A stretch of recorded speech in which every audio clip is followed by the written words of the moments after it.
बाप बेटे की रुलाने वाली कहानी।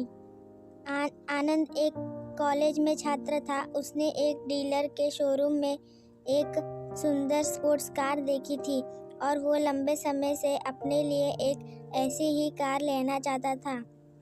आनंद जानता था कि उसके माता पिता इसे खरीदने के लिए सक्षम है, इसलिए उसने उन्हें बताया कि उसे ये कार अपने ग्रेजुएशन कंप्लीट होने पर गिफ्ट के रूप में दे।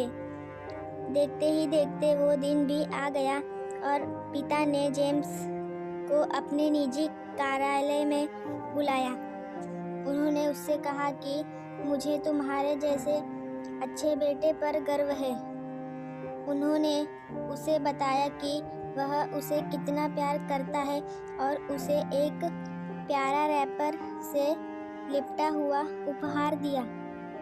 आनंद उसे छोटे से गिफ्ट के डब्बे को देख निराशा महसूस करने लगा, लेकिन वह जानने के लिए उत्सुक था कि ऐसा क्या था उस बॉक्स में, इसलिए उसने बॉक्स तुरंत खोला और उसमें एक लाल कपड़े में लिपटे भगवद गीता देखी।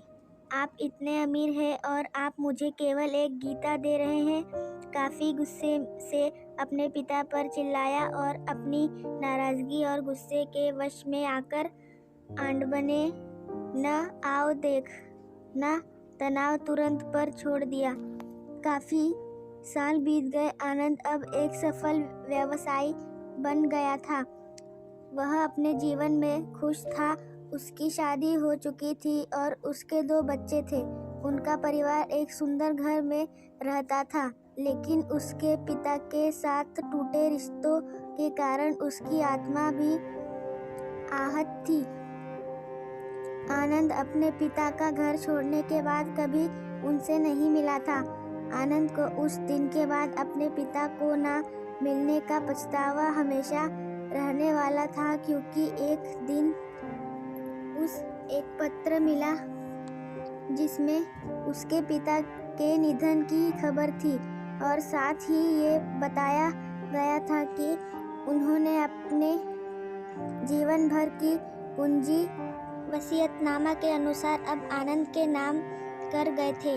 अपने पिता की सारी संपत्ति विरासत में मिली तब आनंद अपने पिता के घर पहुंचा और महत्वपूर्ण कागज की तलाश करने लगा और गलती से उसे वही भगवद गीता का उपहार लिपटा हुआ मिला, जिसे देख उसे फिर उसी उदासी का एहसास हुआ।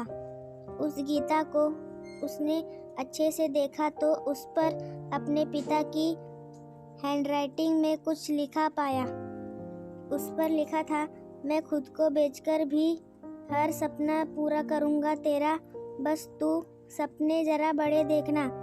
ये बोल रहा बाप नहीं जिंदगी का सबसे पहला दोस्त तेरा। ये कविता पढ़ी ही थी कि अचानक उस किताब से एक चाबी गिरी, जिसके ऊपर लगे टैग पर उसके ग्रेजुएट होने की तारीख के साथ कॉन्ग्रेचुलेशन और आई लव यू लिखा हुआ था।